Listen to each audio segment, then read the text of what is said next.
Bienvenue sur DC TV dans une émission spéciale consacrée aux 40 ans du Parc National des Écrins, une institution dans notre région. On n'en souligne pas l'importance. On sait aussi que ce Parc National des Écrins fait souvent débat. On en parlera dans un instant avec celui qui va nous rejoindre, Bertrand Galtier, le directeur du Parc National des Écrins. On passera en revue les bons côtés, les critiques, les problèmes économiques également que rencontre le Parc National des Écrins. Et puis juste après, une rencontre avec un garde-moniteur passionné de son métier. Et on le comprend, Rodolphe Papet, il est garde-moniteur dans le Haut-Champsaur.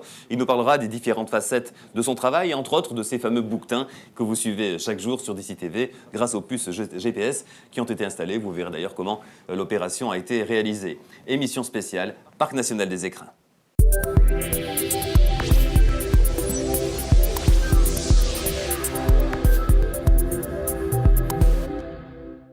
Émission spéciale sur DC TV consacrée au Parc National des Écrins à l'occasion des 40 ans du Parc National des Écrins. Dans un instant, nous parlerons avec un garde du parc de Champollion, du Val-Gaudemar, Rodolphe Papet, qui nous parlera de son métier concrètement. Il nous parlera des bouquetins équipés de GPS, dont la fameuse clochette. Mais pour l'heure, notre invité, Bertrand Galtier, le responsable et le directeur du Parc National des Écrins. Merci d'être avec nous. On va poser le sujet. Je sais que vous n'êtes pas contre le débat. Vous aimez solliciter le débat autour du Parc National des Écrins. Alors pour se mettre en bouche, écoutez ces déclarations qui ont un petit peu surpris, celle du créateur du Parc National des Écrins, Paul Dijoux, qui a été en tant que député et ministre à l'origine de la création même du parc, c'était donc il y a 40 ans. Il critique un petit peu le manque de retombées économiques du parc. Et puis dans la foulée, Boris Perdigon, le patron des patrons, qui intervient également un petit peu sur le même registre. C'était il y a quelques semaines sur les ondes de DC Radio et devant les caméras de DC TV. Regardez. Alors, je ne parlerai pas de la charte parce que je n'ai pas été associé, que ce serait très long. Mais je partage ce sentiment des responsables économiques. Quand nous avons créé le Parc National des Écrins à l'époque, le but, bien sûr, c'était de faire de la protection de la nature. Et nous avons bien fait de le faire. Ça restera et ça gardera pour les Hautes-Alpes un capital dont on ne peut pas évaluer aujourd'hui la valeur, mais qui est considérable. Par contre, ensuite, ça n'a pas suivi. Et je reste persuadé qu'on peut faire du Parc des Écrins l'élément fédérateur et attractif des Hautes-Alpes. Et on n'en tire pas non plus assez parti pour le développement local. Le Parc des Écrins est arrivé à un moment où l'économie française prenait ses premiers coups. C'était les premières crises pétrolières. Ensuite, pendant 40 ans, la France n'a pas été gérée comme il aurait fallu, toutes tendances politiques confondues. Beaucoup d'erreurs ont été commises, peu d'efforts ont été faits pour relancer l'économie nationale après cette épreuve.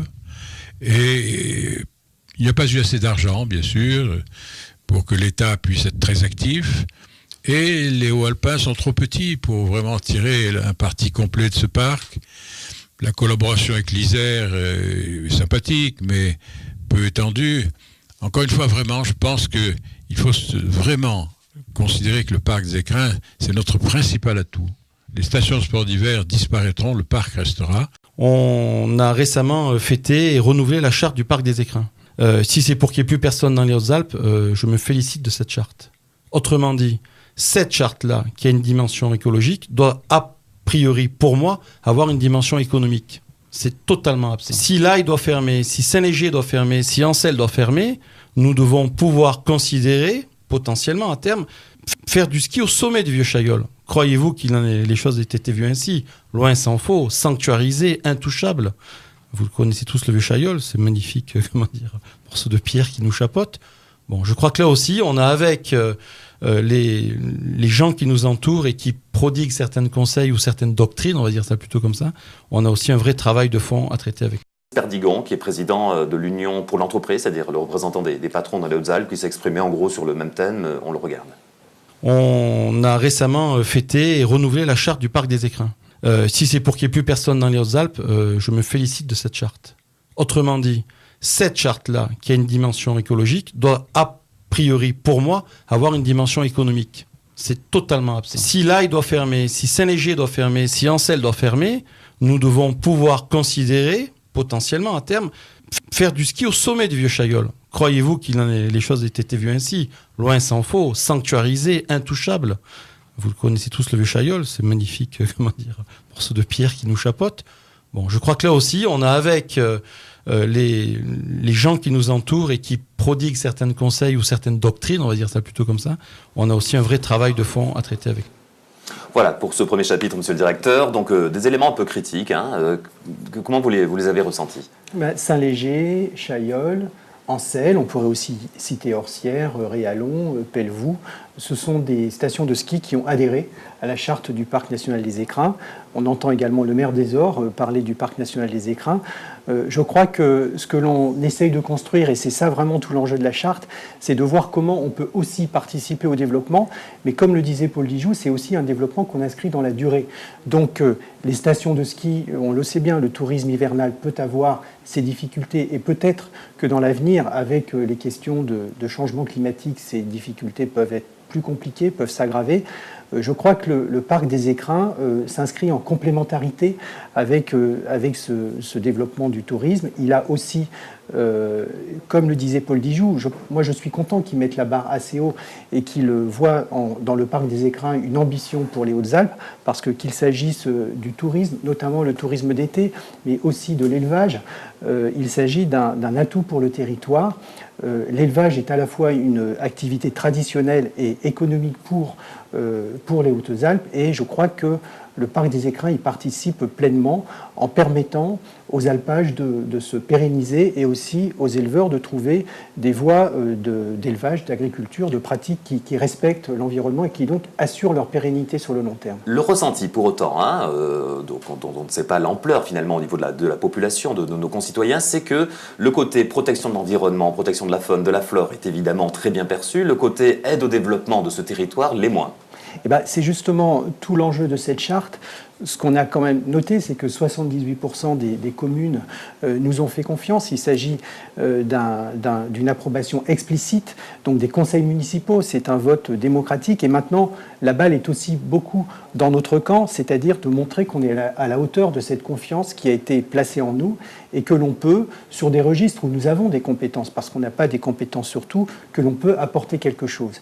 Et donc, qu'il s'agisse de la restauration du patrimoine bâti, du patrimoine ancien, les fours des villages, les anciennes chapelles, qu'il s'agisse aussi des animations dans les écoles, dans les centres d'éducation, sur l'environnement, évidemment, où nous avons une valeur ajoutée.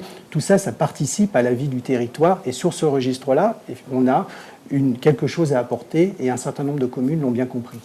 Alors, deuxième chapitre justement, cette charte donc, qui a été votée par 78% des communes du Parc national des Écrins.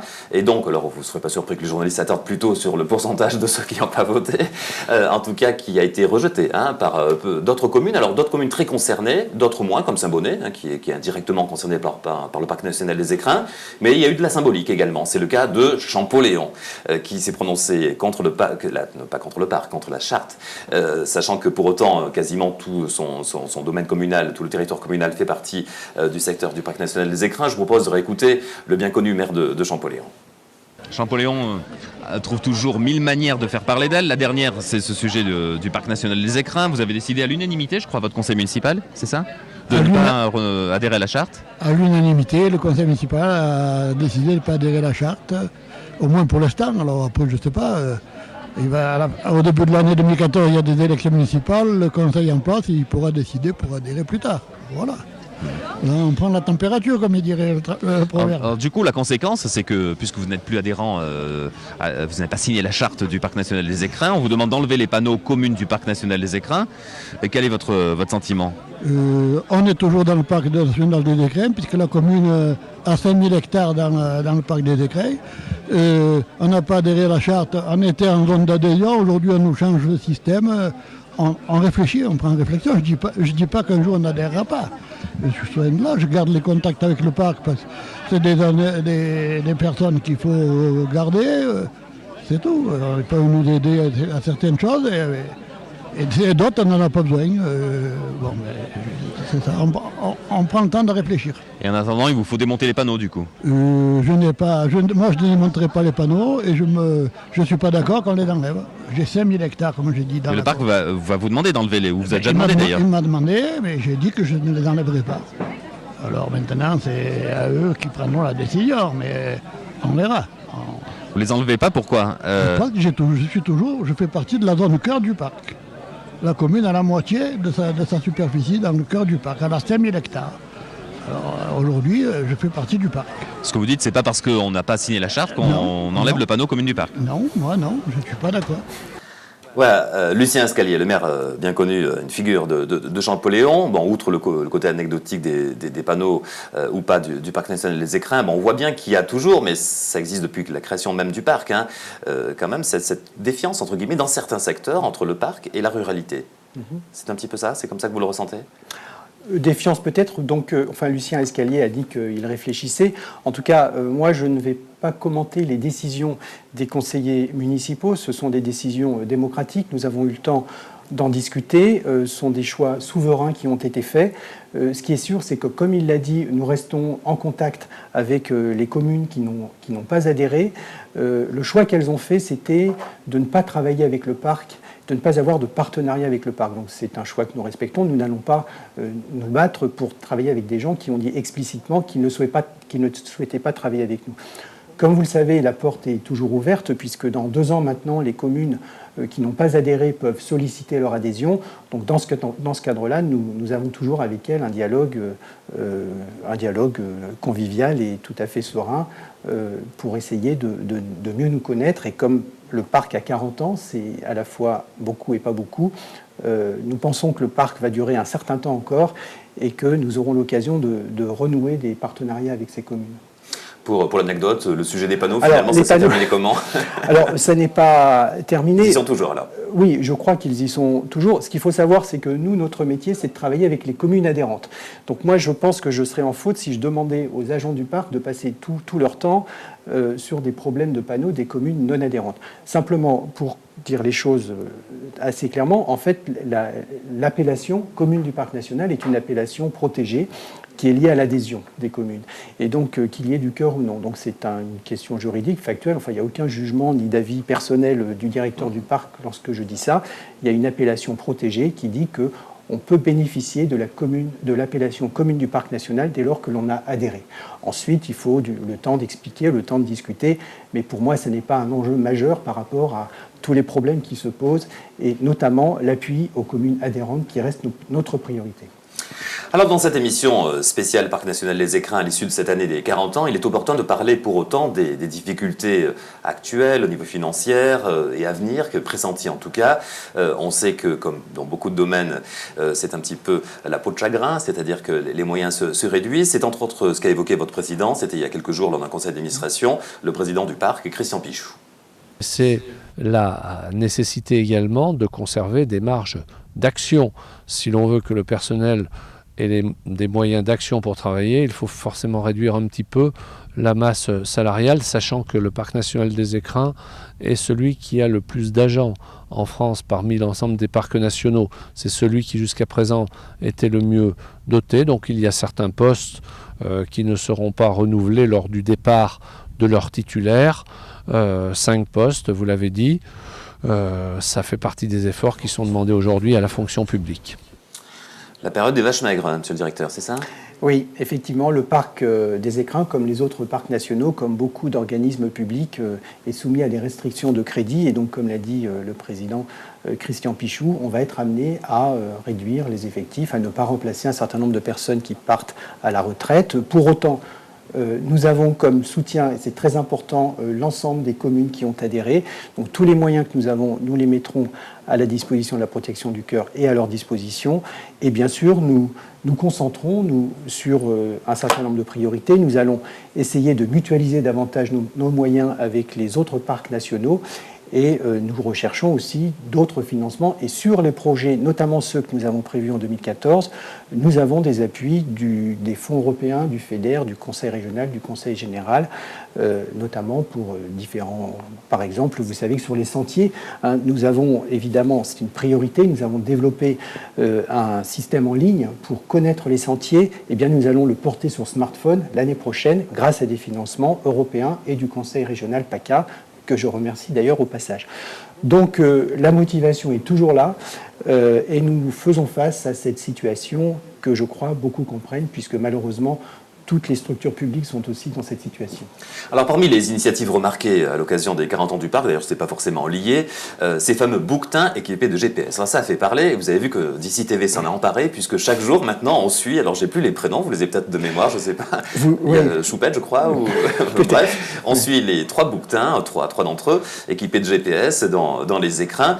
On va revenir, et nos téléspectateurs ont l'occasion de voir ce reportage complet tout à l'heure sur DC TV, mais en quelques extraits sur les moyens mis en œuvre pour équiper des bouquetins de GPS. Je crois que ces images sont tournées dans le vallon du Touron, justement au fond de Champollion. Regardez.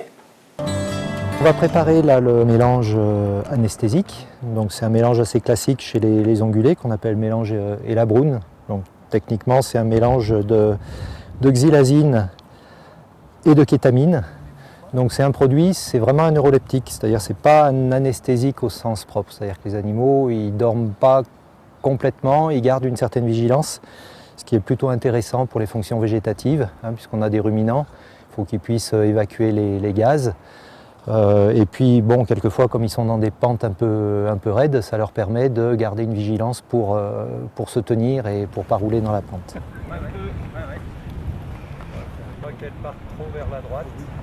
Alors paradoxalement, on prend des doses plus importantes, 25% plus importantes chez les femelles, qui sont plus toniques et qui résistent mieux à ces produits-là, même si elles sont beaucoup plus légères que les mâles, puisqu'il y en a certaines qui font que la moitié du poids des mâles. Voilà, et ce reportage complet tout à l'heure sur DC TV. Voilà, c'est cet équipement qui vous permet de suivre, entre autres, Clochette le soir sur la télévision. Enfin bref, il n'y a pas que ce côté un peu sympathique de suivre l'itinérance, d'ailleurs assez spectaculaire des bouquetins. Il y a aussi un aspect, j'allais dire vraiment presque vétérinaire derrière, c'est ça? Oui, un aspect vétérinaire, mais en même temps, bon, la connaissance, c'est vraiment l'une des missions des parcs nationaux, et notamment du parc des Écrins, donc la connaissance des écosystèmes et de la faune.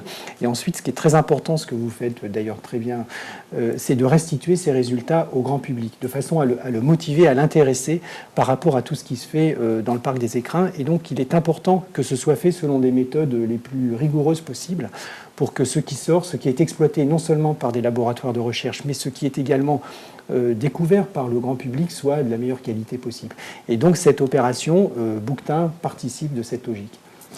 Alors, regardons un petit peu l'avenir à présent. L'avenir et le présent, en évoquant entre autres ce film qui a été présenté une première fois, je crois, il y a quelques semaines, qu'il sera ensuite, alors j'ai les dates, le jeudi 2 janvier à la maison du parc dans le Valgo, le dimanche 12 janvier, le dimanche 9 février, le mardi 25 mars, le dimanche 20 avril à la salle du Dôme au Monétier-les-Bains, puis dans plein de lieux. C'est ce film qui s'appelle Écrins de vie. Alors, plutôt que de faire un documentaire sur 40 ans du Parc national des Écrins, vous avez souhaité faire quelque chose de plus, quel terme choisir, inspiré, c'est ça? Oui, on a également confié à 2 auteurs, donc Mathieu Lelaye et Johan Perrier, la réalisation de ce film sans leur dicter ce qu'ils avaient à faire. Et donc le choix a été de découvrir le parc à travers un personnage un petit peu... un personnage qui est pris de passion pour le parc des Écrins et qui est en même temps un artiste, un peintre, et qui donc essaye de traduire les impressions, les émotions qu'il a à travers ses pérégrinations, ses pensées. Donc on suit aussi le fil de sa pensée, et son souhait, c'est de faire découvrir ce parc à son petit-fils qui finit par arriver également dans le parc des Écrins. Voilà, c'est donc un cheminement à travers le parc et ses différentes vallées au travers d'un personnage en particulier qui est donc une personne un petit peu âgée, de 70-80 ans, et que l'on suit dans son cheminement à travers le parc. Et en voici quelques images, regardez. Je suis parfois seul dans les immensités blanches de l'hiver, libre de marcher où bon me semble. J'aime peindre dans la douceur et la pureté de l'hiver, des aquarelles et des peintures qui témoignent de la beauté des écrins, ce massif rude et secret.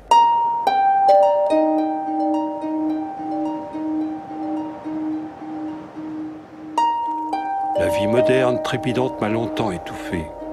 L'appel de la montagne était plus fort, vital même.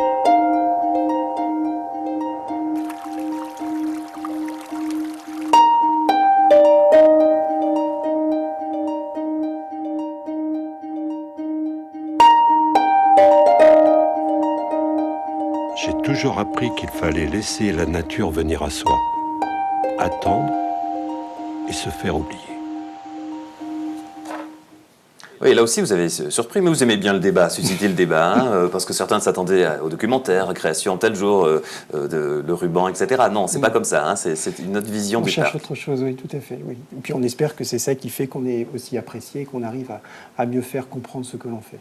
Un petit regard sur l'année à venir, sur 2014 et la suite. Quels sont les grands chantiers en cours? Alors vraiment, le grand chantier, budgétaires qu'on a évoqué malgré les contraintes budgétaires actuellement, donc on est revenu vers les 46 communes adhérentes.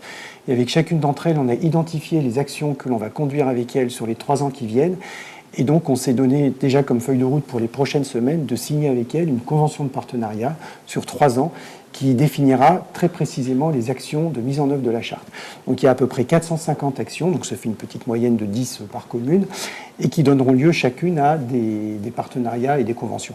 Ensuite, comme je l'indiquais tout à l'heure, on va évidemment poursuivre des actions comme l'opération de suivi des bouquetins, on va mettre sur smartphone le logiciel de suivi des sentiers, on va poursuivre nos recherches sur la réserve intégrale du Lovitel, on va poursuivre les actions sur le suivi des alpages avec les éleveurs, et bien sûr toutes nos actions pédagogiques et d'animation tout au long de l'année. Donc encore une année qui sera bien pleine. Merci d'avoir été avec nous. Un petit mot de ce beau calendrier. Je crois que c'est une tradition, ça, au Parc National des Écrins. Chaque année, vous faites un beau calendrier pour la nouvelle année, c'est ça? Voilà, donc c'est un calendrier. En première page, on a une belle hermine, donc peut-être que on n'a pas la chance de la découvrir par soi-même, mais les agents du parc, qui sont des fins photographes et des fins observateurs, ont pu, pour ceux qui se procureront ce calendrier, découvrir non seulement la faune, mais aussi quelques magnifiques images du parc des Écrins, l'hiver et l'été, tout au long de l'année. Donc vous pouvez vous le procurer à travers notre site et notre boutique en ligne sur www.écrin-parcnational.fr. Voilà, vous savez aussi maintenant bien communiquer, mais en tout cas, c'est vrai que ça vaut le coup, elles sont superbes comme chaque année. Merci Bertrand Galtier d'avoir été avec nous. C'est symbolique, hein, on a ouvert l'année avec vous et on termine cette année des 40 ans avec le Parc National des Écrins. Quel que soit le débat, tout le monde a conscience de l'importance. J'ai vu qu'on a même mis la couleur de chemise de circonstance, puisque sur DCTV, nous allons consacrer une partie de nos programmes jusqu'à ce soir au sujet du Parc National des Écrins. Vous aurez tout à l'heure Rodolphe Papé, qui est garde dans le secteur de Champoléon et du Champsor, qui va lui-même nous parler un peu de son travail concret au quotidien, nous parler de la faune, de la flore, de la rando, etc. Merci d'avoir été avec nous. Merci. Et bonne continuation. Merci beaucoup.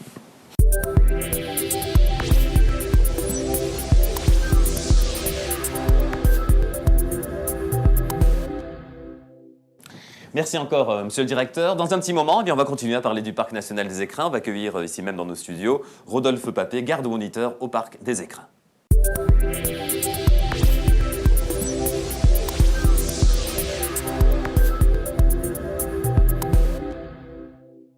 En direct d'ici, avec une émission spéciale consacrée au Parc National des Écrins, à l'occasion des 40 ans de ce Parc National des Écrins. Vous verrez, ou reverrez tout à l'heure Bertrand Galtier, le directeur du parc, faire le point sur tout le volet institutionnel de cette institution qui est le Parc National des Écrins pour notre département, mais également pour celui de l'Isère. Mais ce soir, on a souhaité aussi convier quelqu'un de terrain, un garde du parc, Rodolphe Papé. Merci d'être avec nous, bonsoir. Bonsoir. Vous êtes garde du Parc National des Écrins dans le secteur Champsor-Champoléon, c'est ça? Champoléon et surtout Prapic, essentiellement. Mon triage, c'est Prapic, Archinard. Alors, c'est quoi le métier de garde, finalement, si vous deviez l'exprimer en quelques mots? En quelques mots, c'est un agent de terrain qui est tout le temps dehors, tout le temps seul. C'est un métier de solitaire, en fait. Et... Est-ce qu'il y a la seule notion de vigilance, de surveillance? Ça dépasse bien cela, je crois.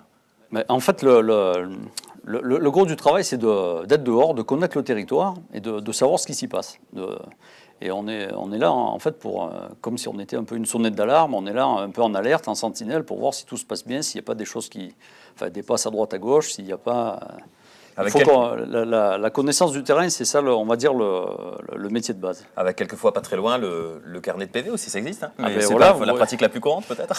Non, c'est pas ça, mais ça peut arriver. Voilà. Donc, vous savez qu'il y a dans le Parc des Écrins, dans la zone cœur, c'est-à-dire la zone protégée sur laquelle s'applique la réglementation spéciale, c'est-à-dire l'interdiction d'entrer avec des chiens, de chasser, de venir avec des véhicules à moteur. Donc voilà, pour faire respecter cette réglementation, il faut des policiers. Voilà. Donc c'est une partie de notre notre casquette en fait. Voilà. Alors on va parler justement de vos multiples casquettes en fait au travers de ce très beau métier qui est garde au Parc National des Écrins.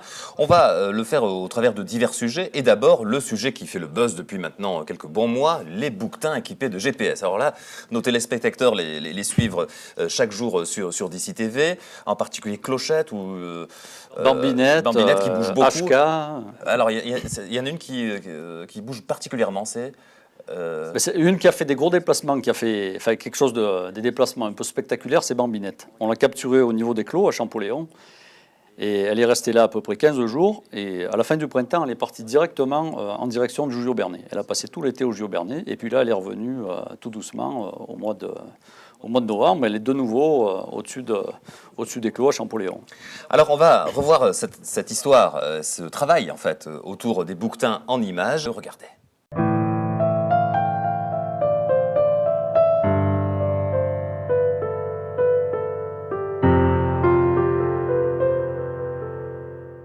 Les populations de bouquetins qui sont dans le parc national des Écrins sont des populations réintroduites il y a maintenant plus de 20 ans. La première s'étant déroulée en 1989-1990 dans les secteurs voisins du Valbonnet et de l'Oisan.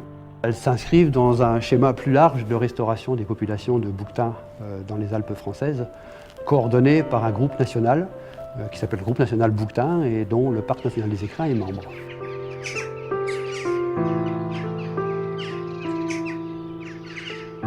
Le Parc national des Écrins a mis en place un programme d'études sur le bouquetin avec deux objectifs principaux.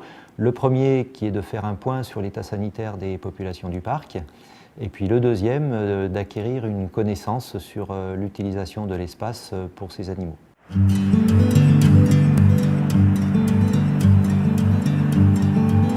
Il est vraiment très important de s'intéresser à la pathologie de la faune sauvage pour plusieurs raisons. Une première raison écologique, puisque quand on protège ou qu'on gère des animaux sauvages, il est vraiment nécessaire de connaître les maladies qu'ils peuvent contracter.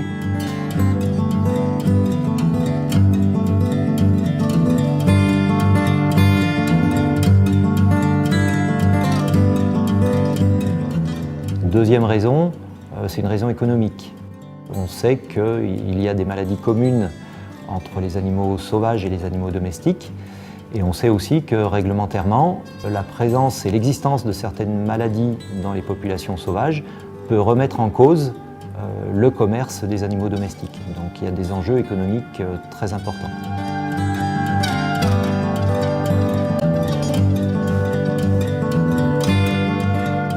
Et puis dernière raison, c'est une raison de santé publique, puisque certaines des maladies de la faune sauvage peuvent être transmises à l'homme, d'où une surveillance qui est nécessaire.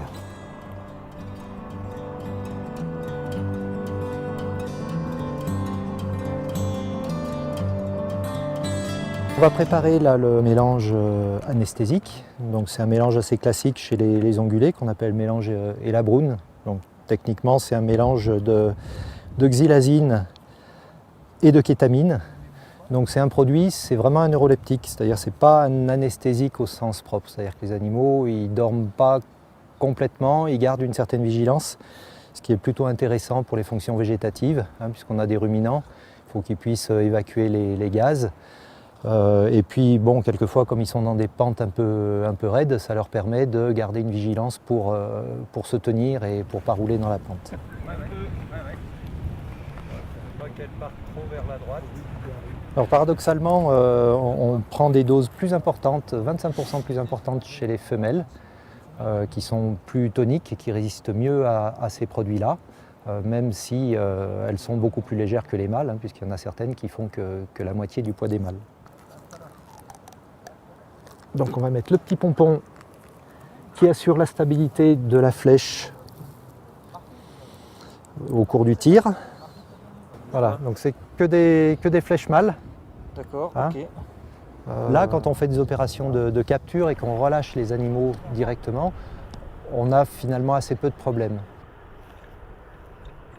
On le met dans une position pour que les gaz de la panse puissent s'échapper, donc on essaye de le mettre vraiment en position sternale. On essaye de mettre la tête un petit peu en avant pour que s'il y a des régurgitations, ça ne retombe pas dans les poumons. Donc il y a quand même un certain nombre de précautions à prendre et un petit suivi à faire pendant que l'animal dort. Là, je viens d'approcher le bouquetin, il est à distance de tir. Il est entre 12 et 15 mètres. J'enlève ma sécurité là. Je vise l'épaule gauche. On tire à l'endroit où c'est qu'il y a le plus de muscles. Oui, je l'ai eu là. Là, il démarre et je suis obligé de le suivre parce qu'il passe derrière la ligne de crête là et on va le perdre sinon. Donc Jean-Philippe vient de réussir à tirer. On regarde vite sa montre. Il est 12h47, donc il faut qu'on surveille maintenant pendant 10 à 20 minutes, voir si l'animal s'endort, surtout ne pas le perdre de vue, et de façon à pouvoir aller à la rencontre de l'animal dès qu'il se couche et dès qu'il s'endort. On essaye d'être rapide pour toutes les manipulations sur l'animal, de façon à ne pas la laisser endormie trop longtemps. Elle est couchée, hein. Elle est endormie. Hein. On y va ? Je prends l'oxygène. Tu as les marques auriculaires et la boucle, toi. Hein.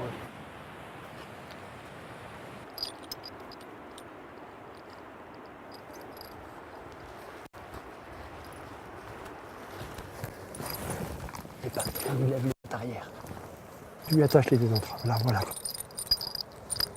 Alors, on lui met les entraves.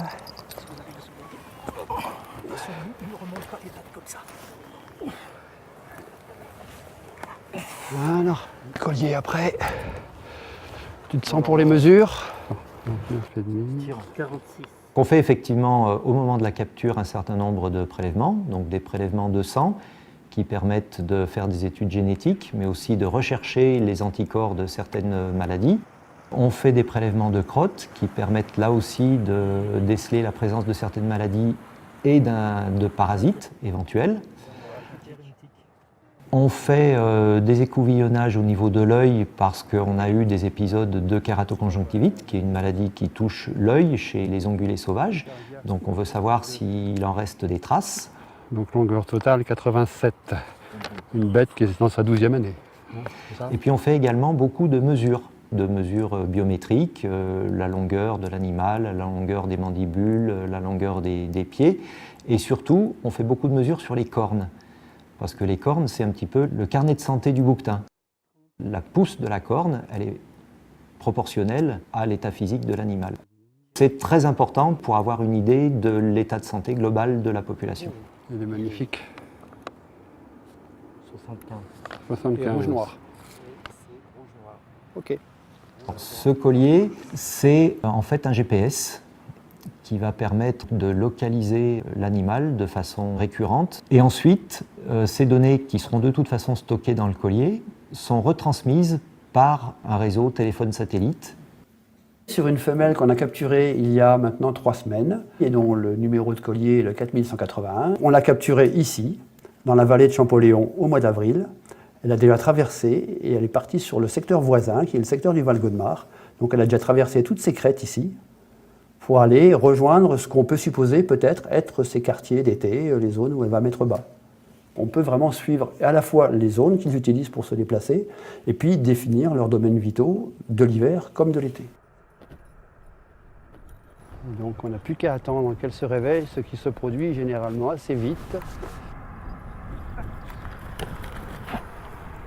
Elle s'en va rejoindre, essayer de rejoindre les autres maintenant pour se sentir en sécurité dans le groupe.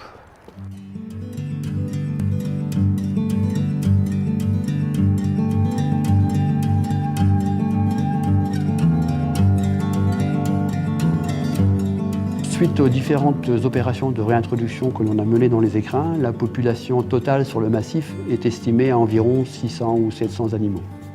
La première réintroduction dans les écrins s'est déroulée dans le nord du parc, dans le Briançonnais, dans les années 1959-60. 50 ans après, on s'aperçoit que c'est quand même extrêmement lent pour reconquérir un milieu. C'est assez faible, la population d'ailleurs totale sur les Alpes françaises est inférieure à 10 000 animaux, ce qui est quand même assez peu. Ça pourrait sembler beaucoup, on pourrait se dire ça y est, l'espèce est tirée d'affaire. Ça n'est pas certain, notamment des événements pathologiques, qui sont les choses qui nous intéressent dans le cadre de notre programme, peuvent mettre réellement en danger une population qui n'a pas encore reconquéri l'ensemble de son espace.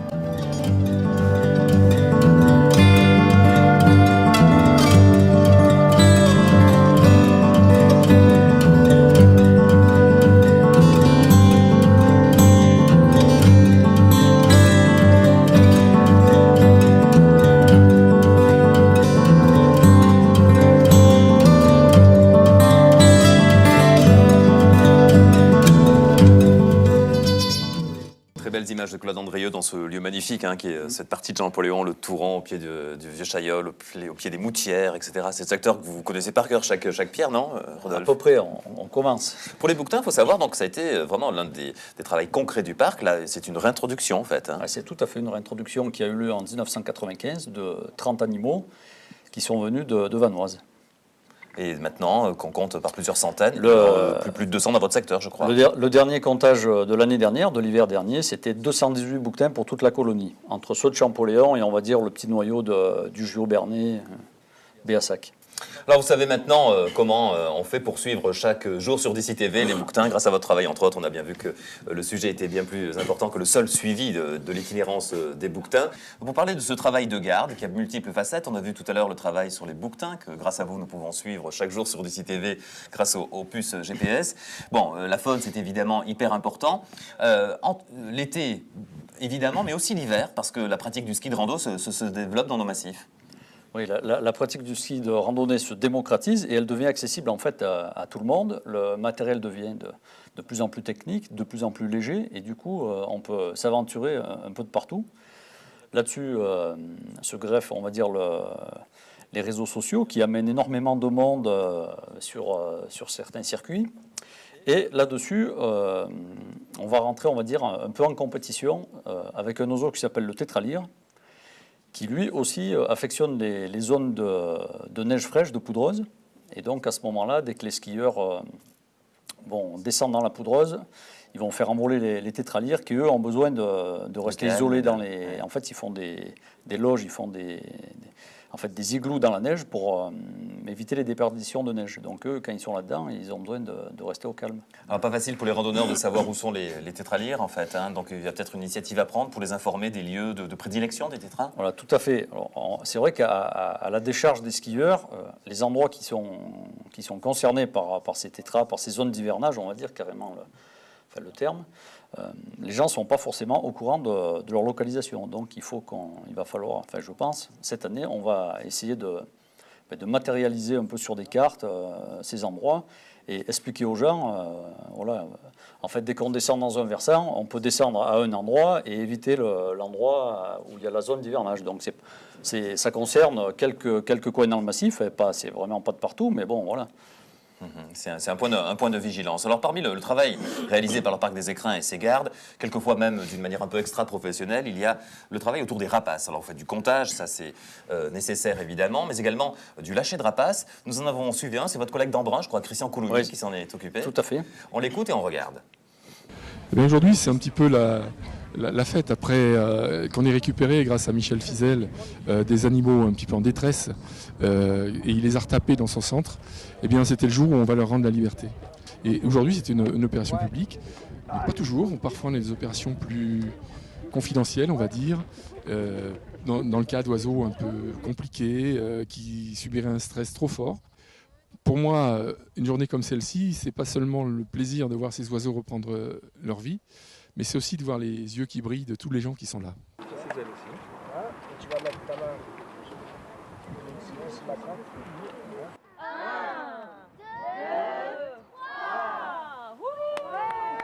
Suite de notre émission spéciale consacrée au Parc National des Écrins à l'occasion des 40 ans de ce Parc National des Écrins qui fait quelquefois débat mais qui est une très belle chose et un magnifique atout pour notre territoire. Dans les couleurs mauves, vous voyez, pour de circonstances, ce sont les couleurs du parc.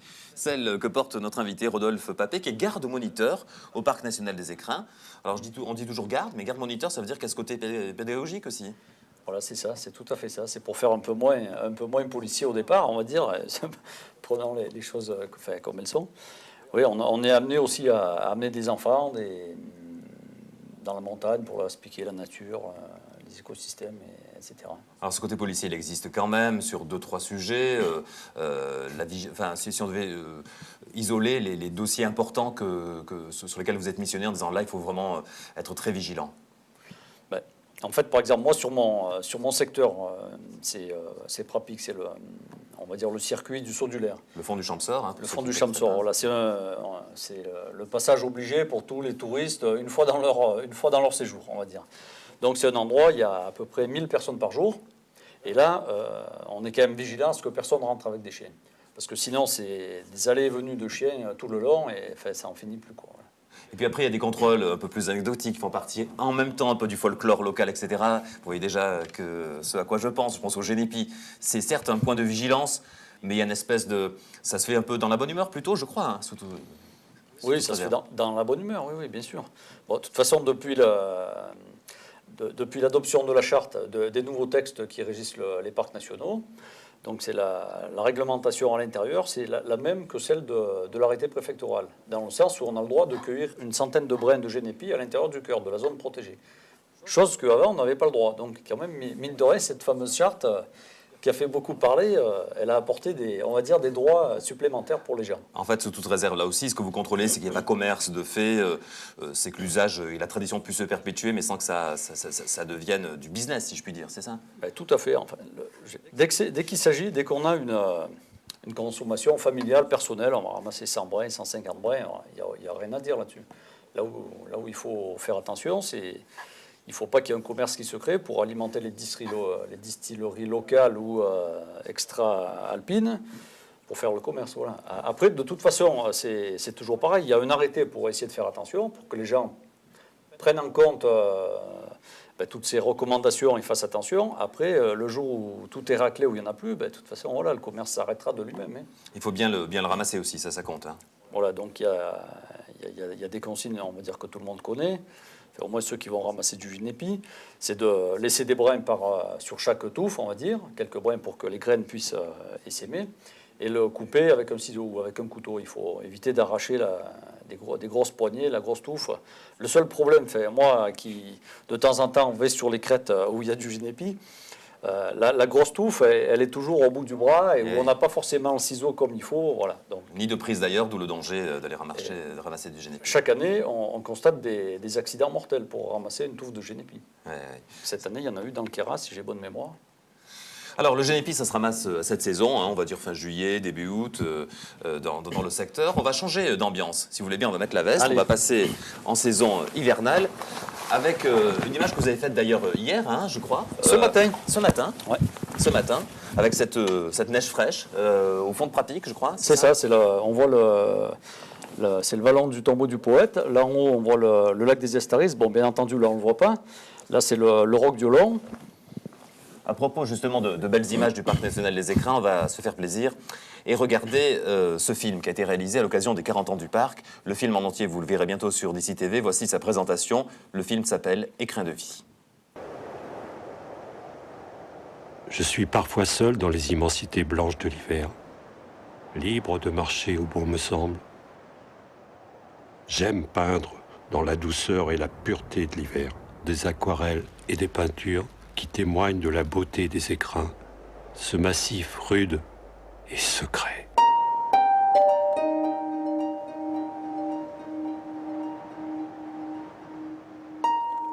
La vie moderne, trépidante, m'a longtemps étouffé. L'appel de la montagne était plus fort, vital même.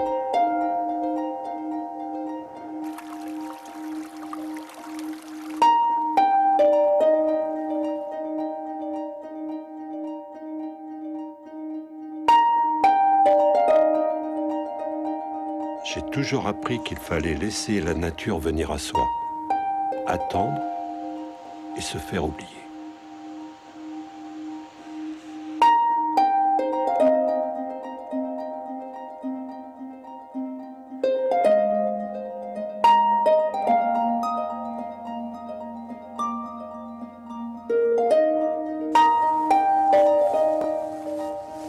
Nous avons tous besoin de calme. La nature m'offre ces moments de quiétude.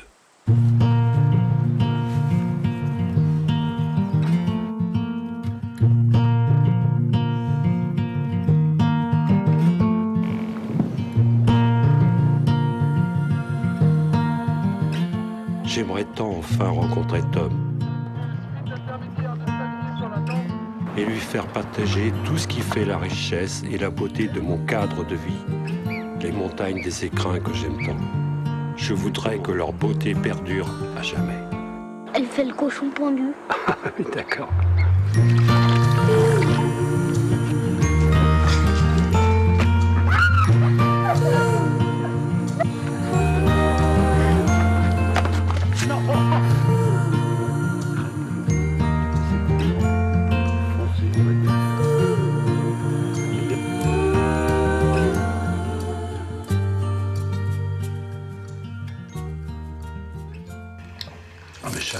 été gaucher?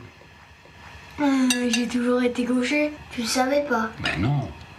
C'est la première fois qu'on dîne ensemble comme ça. Voilà, Écrin de vie que vous verrez bientôt sur DC TV. C'est un beau film, c'est pas un documentaire, hein, c'est un film romancé sur le parc national des Écrins. On voit de bien belles images. On voit bien sûr la figure emblématique du parc et de la montagne, la marmotte. Alors la marmotte au Saut-du-Lair, vous savez ce que c'est? C'est compliqué à gérer. Il y en a beaucoup qui sont, on dit toujours qu'elles sont presque apprivoisées. Est-ce que c'est la bonne formule? Apprivoisées, c'est pas tout à fait le terme. Disons qu'elles sont accoutumées à la présence des gens. Comme les gens, dès qu'ils arrivent au Saut-du-Lair, on va dire, ils pique-niquent dans une petite prairie, dans une petite pelouse où il y a les marmottes. Et bon, au fil du temps, les marmottes ont vite compris qu'elles avaient rien à craindre des gens et qu'elles avaient même tout à gagner, notamment à aller quémander des biscuits carrément dans les sacs. Voilà, et c'est là où le problème se pose. C'est-à-dire qu'à force de biscuits, elles enflent et c'est pas bon pour leur santé, c'est ça? Bon, alors ça, c'est un grand débat. On va dire qu'il n'y a pas eu vraiment d'études scientifiques là-dessus. On peut émettre le doute. Voilà, c'est tout ce qu'on peut dire jusqu'à présent. En fait, moi, ce que je peux dire à mon niveau en tant que parent, dès que je monte là-haut avec mes gamins et qu'ils voient des marmottes les marmottes qui carrément te montent dessus, on peut les caresser et tout. Enfin, quand je vois leurs yeux émerveillés, bon, je me dis... on monte des carottes de préférence bio du jardin pour éviter de leur donner n'importe quoi, mais c'est merveilleux. On voit des animaux qui ont plus peur de l'homme. Voilà, il ne faut pas oublier la persécution de 10 000 ans de l'homme sur les animaux. Voilà. Dès qu'on arrête de les persécuter, c'est surtout ça le terme, les pourchasser, voilà, elles sont moins méfiantes, elles ont moins peur. Voilà, le Saut-du-Lair, c'est juste là, pas loin du bouquetin qui se balade, que vous avez retrouvé là, Diego, alors qui est allé en Valouise, qui est revenu, c'est ça? Diego, pour faire simple encore sur les bouquetins, Diego qu'on a capturé donc, au printemps au-dessus du Touron, qui est parti au fond de la vallée de Champoléon, qui est venu passer son été au-dessus du lac d'Épice, au-dessus de ces montagnes-là.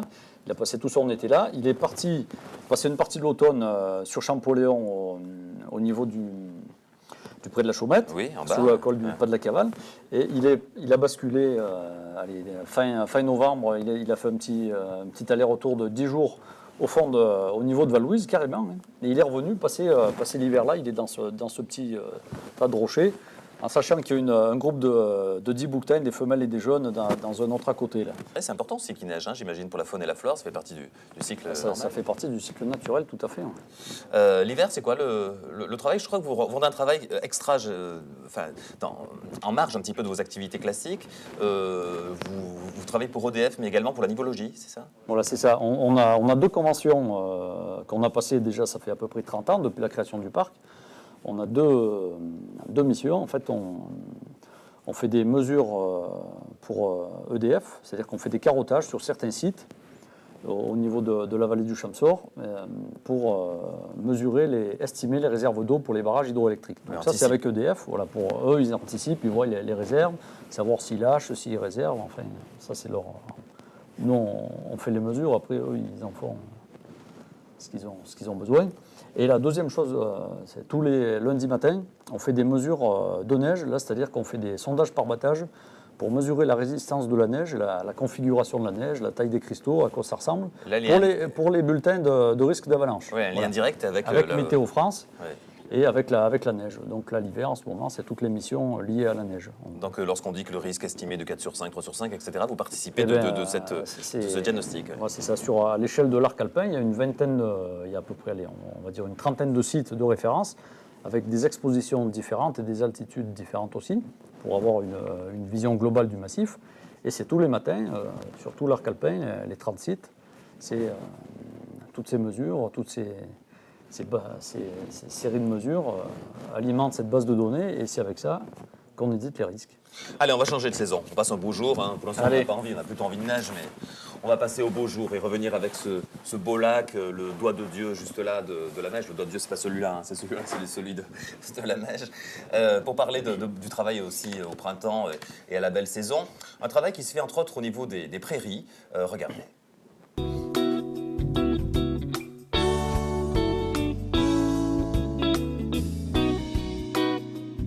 Des prairies fleuries, c'est pas faire concourir les agriculteurs entre eux, mais c'est faire concourir le résultat de leur travail et de leur activité sur la qualité des parcelles qu'ils exploitent. Voilà un travail sur les prairies, sur leur beauté pour qu'elles restent belles, et bien un travail sur les alpages, des études scientifiques qui sont réalisées. Ça a fait l'objet d'un film signé Xavier Petit qui s'appelle Alpage Sentinelle, vous le verrez bientôt. En voici quelques extraits. Quand j'étais gamin, on pouvait ramasser du foin jusqu'au 14 juillet sans qu'il soit trop mûr. Et maintenant, il faut avoir fini fin juin quoi, pour ramasser du foin correct. On a l'impression que le soleil est plus chaud, alors je ne sais pas si c'est juste une impression, mais... 4 contacts nard red. Il y a également de la potentille à grandes fleurs. Les laisser coucher en libre au quartier d'août, une fois sur 2, et à la cabane en libre ou au filet, ça dépend quoi. Là on voit effectivement qu'il y a des brins qui ont été un peu mangés. Donc il faut regarder si ça se reproduit là aussi. Voilà. Alors ça c'est un geste technique là, non? Oui, on descend la main jusqu'à ce qu'on sente en gros, bah oui là il y a les feuilles, c'est là qu'il faut prendre la mesure. Peut-être une des difficultés de ce programme-là, c'est de faire en sorte d'être le plus près possible du pic de végétation, mais de passer avant les moutons, parce que forcément sinon après ça marche plus. Oui, c'est important ça. Je sais que ça vous tient à cœur, même si c'est compliqué à vraiment étudier le surpâturage, etc. Alors là, dès qu'on parle d'alpage sentinelle, c'est un vrai programme de recherche à l'échelle, on va dire ambitieux, à l'échelle de tout le parc. C'est-à-dire que dans chaque secteur du parc, des 7 secteurs géographiques, on a choisi un alpage de référence qu'on appelle alpage sentinelle, sur lequel on va faire toute une série de mesures tout au long de l'année. Avec un point de vigilance qui vise à mesurer les plantes qui prennent le pas sur les autres, c'est ça? Voilà. En fait, là derrière, c'est toujours... Avant de gérer, il faut déjà comprendre. Et pour comprendre, il faut étudier, ça prend du temps. Donc, on va dire l'enjeu là derrière, c'est pour arriver à maintenir des ressources fourragères suffisantes pour accueillir tous les troupeaux de moutons. Voilà. Donc là derrière se cache aussi, on va dire en embuscade, des problèmes de plantes qui ont tendance à se développer dès qu'il y a un certain pâturage qui s'exerce. Et comme la fétuque en bas. On va dire la fétuque paniculée plus le nard raide. En fait, ces essences se développent. Alors, on ne sait pas trop pour quelles raisons, si c'est dû aux modifications climatiques, à un mauvais gardiennage. Et dès qu'elles se développent, en fait, ça appauvrit l'alpage.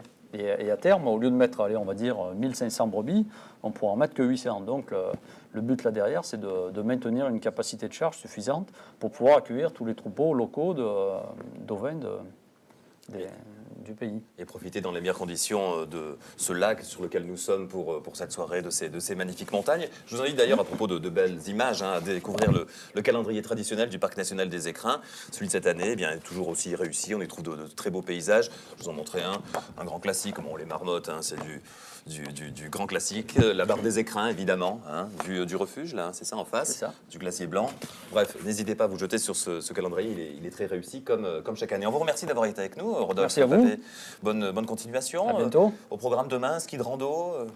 Au programme demain... Vous sous-entendez dans ma question quelque chose qui vise à dire finalement que vous avez un beau métier. C'est-à-dire que le ski de randonnée, c'est un outil de déplacement, c'est un mode de déplacement qui nous permet d'aller faire nos mesures à droite, à gauche, et c'est pas que pour le plaisir. Après, entre les opérations, il faut s'entraîner, donc il faut quand même en faire pour maîtriser l'outil et surtout la sécurité. C'est un métier plaisir, mais il y a aussi un peu de paperasserie. On s'imagine toujours en montagne, mais il y a aussi, j'imagine, toute la vie administrative d'un secteur. Quoi. Voilà, après, c'est vrai qu'une fois qu'on a relevé toute une batterie de mesures, toute une série de données, il faut faire un peu de temps en temps des comptes rendus.